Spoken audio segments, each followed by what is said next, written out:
Good morning and welcome to America's Home Cooking. Today I'm going on a different wing that you wouldn't believe with muffins. I'm going to make southern rosemary muffins, so we're going south of the border now. But I just think they'll be nice with coffee this morning. Okay, we're going to have to preheat our oven to 375.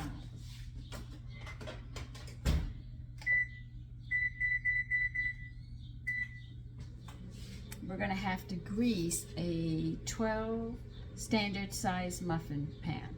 Okay, if you want to put the line with paper liners, you can. I don't use those. Now in a bowl, we're going to mix 1 3/4 cups all-purpose flour. I thought about using the incorn, but I said, no, not today. I'll use all-purpose.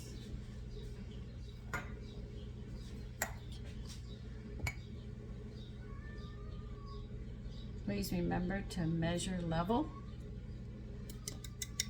on your dry ingredients. If you don't, you could end up with very heavy muffins or biscuits or anything, and then you wonder why yours aren't as good, because you don't take those steps, which is very important that you do.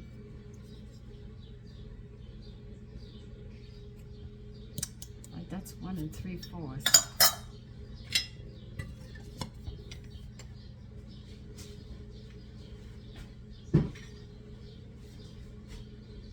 Now we need 1/4 cup of yellow cornmeal.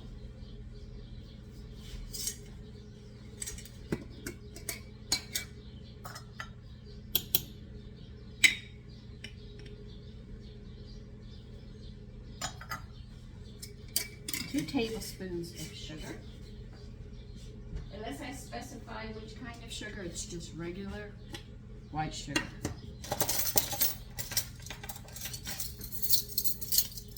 We had a deep understanding of that, but now these new recipes, they put granulated sugar because a lot of people don't know what they're talking about because home economics is closed down and mothers aren't teaching.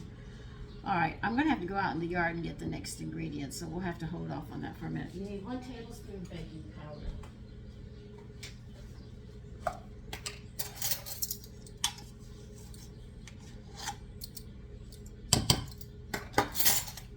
And 1/2 teaspoon of salt.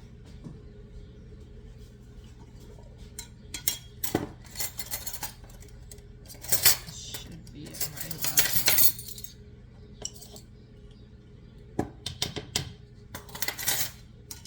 there. Okay, we need 1 cup of milk. Now we're not putting this in our dry ingredients. You're going to push your dry ingredients to the side. You're going to get a 2-cup measure, or at least a small bowl that can hold about 2 1/2 cups.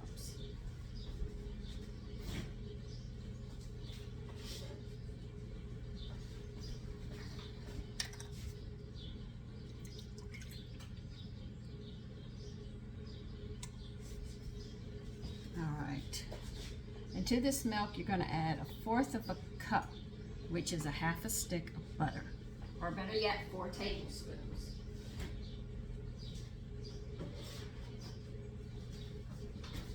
To help you understand, I already had my butter over here melting.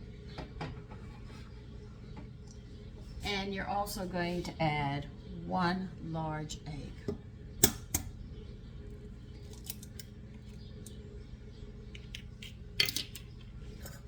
Okay, I don't need any more of that. The butter's done melting. I'll have to put you on pause because I have to go get some rosemary out of the garden. And we are going to be using 2 tablespoons of fresh chopped rosemary or 2 teaspoons of dried rosemary. It's according to whichever one you're using.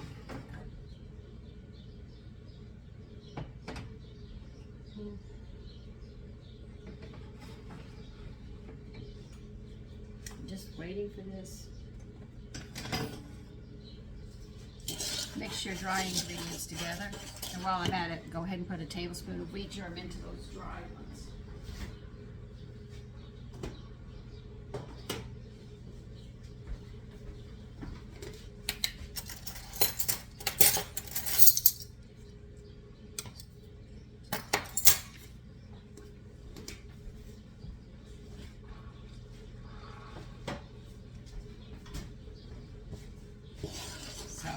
stir that tablespoon of wheat germ into your dry ingredients thoroughly. Now remember, we're going to be making muffins, so you're going to have to use a fork because you don't want to, let me get a fork.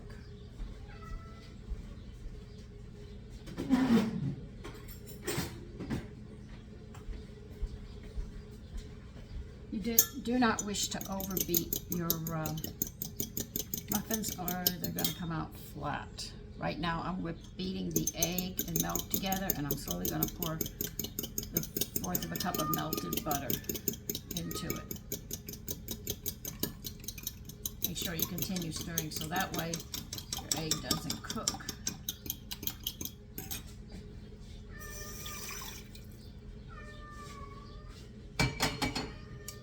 Okay, now I have to go get some rosemary, and I will be back.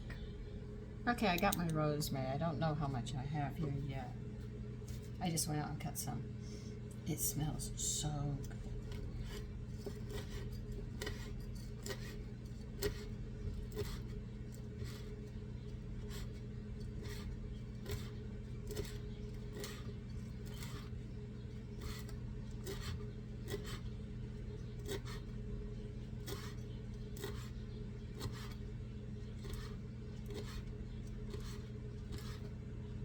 I tell you, all the gardens, I know vegetables and fruits have theirs, but boy, when you get into an herb garden, boy, that's a whole new ball game.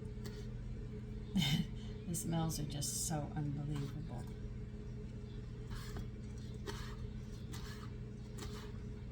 You go out there and you just start thinking dishes. You can't help it because it smells so good.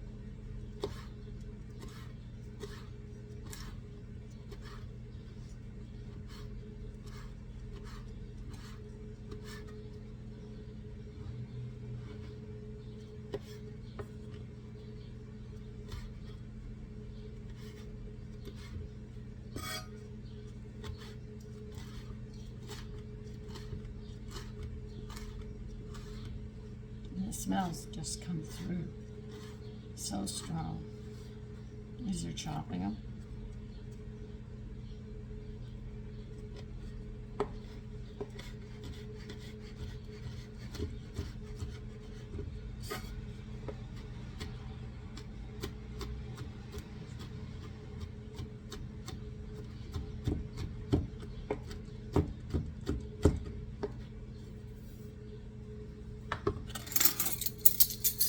Should have 2 tablespoons.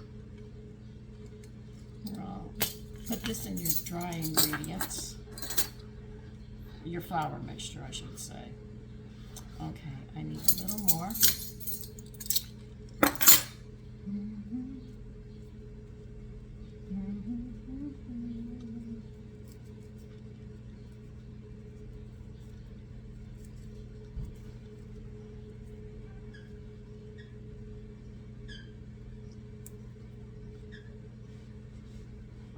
Yes, I'm here, Pip.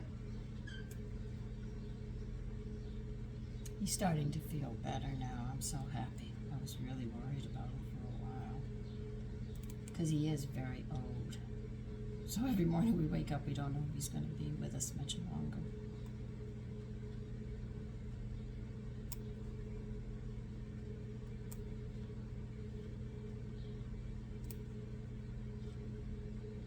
Yes, this is a little more work, but I don't mind doing it, so I'm good about it. At least I know my family's eating well, and that's what I want.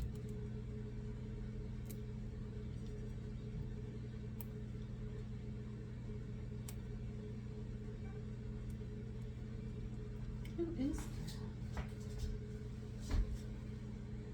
Oh, there's nobody there. There's no reason to be doing that.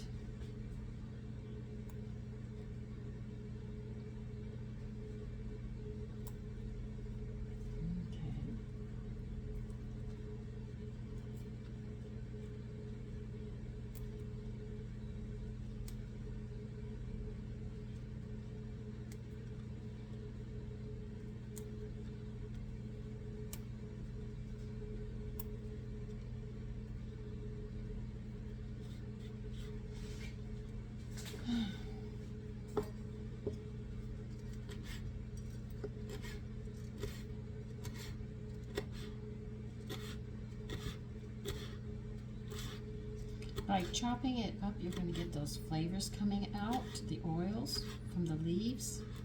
If you wish to say sap, I guess we will say sap for those of you who don't understand, but it's the oil that we're going after.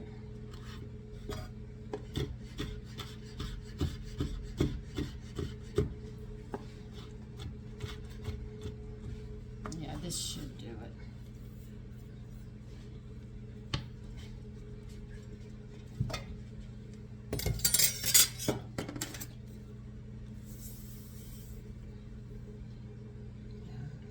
This I will put on the side because it's still good. Throw those in, it doesn't matter. Mix them up thoroughly. Now, if you wish to have these muffins for dinner, you can serve them with a chicken gumbo, which would be very, very nice. But I am doing it differently this morning. This will be a nice treat. Mix your butter and your egg and stuff, and you're going to pour it into the well. I think I got everything in this thing. Do not overmix. Yeah, we know. That's why I said get a fork. Use a spoon or something. You're really going to mess up. Pour it in the center of your well. You take your fork and just start tossing it.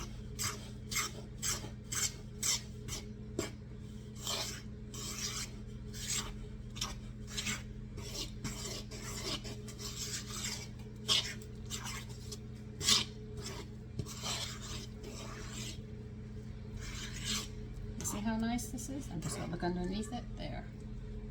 As you can see, it's not mixed all the way. Because if you mix it all the way, it's not going to come out. And the rosemary smell is so strong, which is really, really nice. But like I said, an herb garden, oh my God, that smells so good all the time.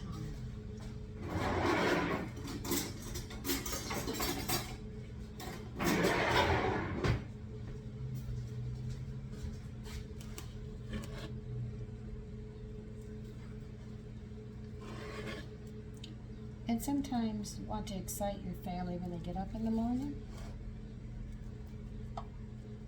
My mother always had something going in the morning for us, and it would excite us. When we started going to school, our lunches were more exciting because she just had to get us out of the house.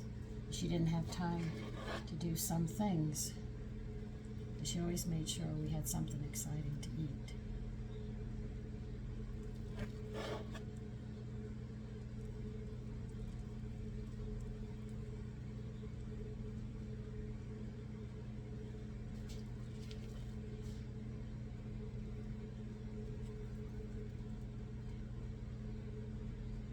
Once again, I'm going to repeat this. I'm going to be making gummy bears. I have to wait for my citrus acid to come in.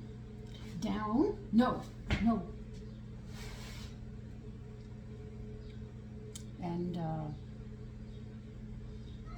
one of the ingredients is sorbitol. Now, when you read that word, it is a sugar. It comes from corn syrup. And corn syrup comes from the cob of the corn. So you don't have to worry about it, you know. I'm not going to make something that has something in it that, and show you how to do it. If it's not natural, I'm just not going to. If it doesn't come from food, I'm just not going to, okay? That's why I didn't recommend using nuts. Gelatin, and I won't recommend that. I'll recommend something else because I want to show you that you can have your health and you can cook and still make things. It's just that you have to do it yourself, because if you trust all the companies and if you start reading labels and looking up these preservatives, you come to the point where you don't even want to eat. It's just that bad. But you say the government allows it. Sure, the government allows it. Government says, well, let's look at it this way, all right? Let's say you're going to sit there and buy some frozen chicken McNuggets, right? And you want to serve them with mashed potatoes. Now, wait a minute. We'll finish this example in a minute. Give me a minute. We're going to bake these 20 minutes, and we'll see how they come out.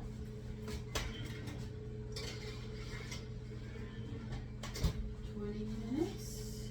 That will be 14 after. Okay. Let's say that you buy frozen you buy chicken nuggets in the freezer department. They have preservatives in them. And then you sit there and you buy a box of mashed potatoes. Read what's in them. And then you sit there and you buy some vegetables. I don't think you'd use fresh. You'll probably use canned or frozen. And you also sit there and say, well, your family likes pizza, so you also give them pizza. Or you'll buy fries. Frozen. Read the preservatives. Now they say in the government they can put this much in, right? And it won't harm the body. But you buy all these prepared foods and put them together, you're taking something like this. So where the government says it's safe like here, you take it like here. Now you eat like this every day. If you go out and eat in the restaurants, they're not making the food fresh. They're not. They're buying the same things in the store that you do, except they buy it on a special place where they buy it in the mass. And they're giving it to you as well. So where do you go to get away from all of this? You have to get back in that kitchen and you have to sit there and start reading, and you have to be aware of what's going on, and you're going to have to buy fresh foods. You find you're going to have to can. You're going to find you have to do this, you have to do that. You can't trust what they're giving you. If you don't care, and you care more about money, money cannot give you your health. If you cut back on your food, and when you think about this, and you've got money saved up in the bank and for your retirement and everything, by the time you get to retirement and you've been eating all this other food, you'll have medication you have to take. You're going to start having aches and pains, and what you thought you had saved for a beautiful rainy day, that you're going to enjoy your golden years with your love, you might have a loved one who's very sick and dying. And it's all because you thought the money was more important. But when you come down to it, the only thing you really, really, really own in a lifetime is that body that you have. And if you don't take care of it, it is going to remind you of every little, as they say, dirty deed that you've done to it. And you said, but I ate healthy. Did you? If your body's sick, it's telling you, no, you didn't. It's going to remind you of every ache, with every ache, every pain, every medicine, and everything else. And all that lovely money you save up, and you think insurance is an outlet. I can talk about this. My husband had 2 insurances, and I figured they would cover, that it would cover his medical costs. They covered this much. I covered this much. They don't even cover that. So all that lovely money you save up is gone. Goes to the hospital, to the doctor, to the pharmacy, and then you end your life. Because you get old and you're going to die, and all those bills are going to be backed up and everything else. And then you say, well, I put this money aside for my family. It goes to the courts. The court's going to take their section, all the billers are going to run there, and the judge is going to divide that money up. And if you are lucky, you might get a penny or two, if that much. So that's what goes on. So my thing is my philosophy. This is mine. This is the only thing I own, is this body. So I'm going to sit there and care for it so it can care for me. And I've been doing this, though I have made mistakes in my life. I'm not going to deny it. I've gone on a road. This is where my mistakes have become your bonus, because you don't have to go through them like I did. But the thing is that if you get old and you're healthy, then you've cared for your body, and your body's cared for you, so you can enjoy old age. But the majority of people, and that's a sad state of affairs, when they get old, They're going to have medical bills. They're going to have aches and pains. They're going to be put on special diets and everything else. And it's just going to come and they're just going to whittle down and not get to enjoy that retirement that they looked forward to for so many years. Now let's get these muffins going and I will be back. Okay, the muffins are done. We're going to check them.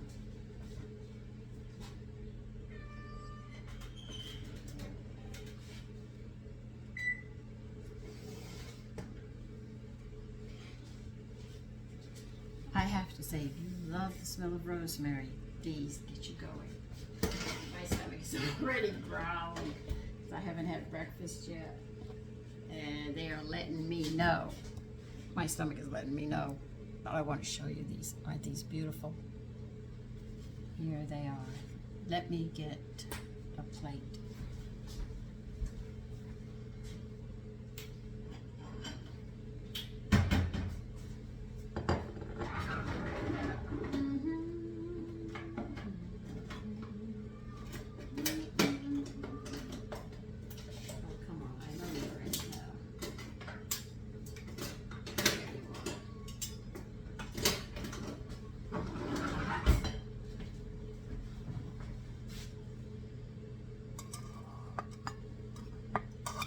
Flat knife is very, very nice. Use it for frosting. Use it to help get things out. Here's the bottom of them. Aren't they beautiful? And here's their here's their texture.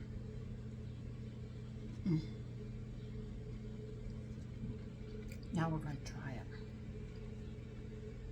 Oh my God, all I smell is rosemary. It smells so good.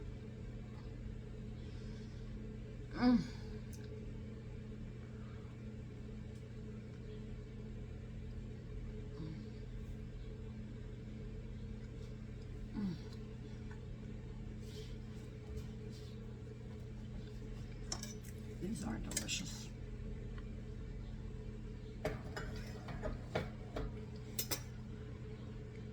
I have to say they really, really are. I hope you try it.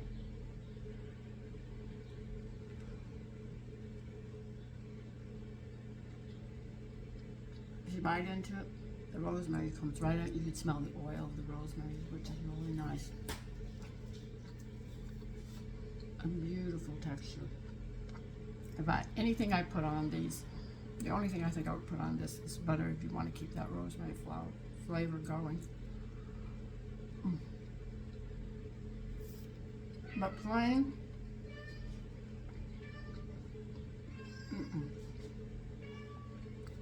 I'm going to finish eating this. Listen, take care and enjoy your day. Bye-bye.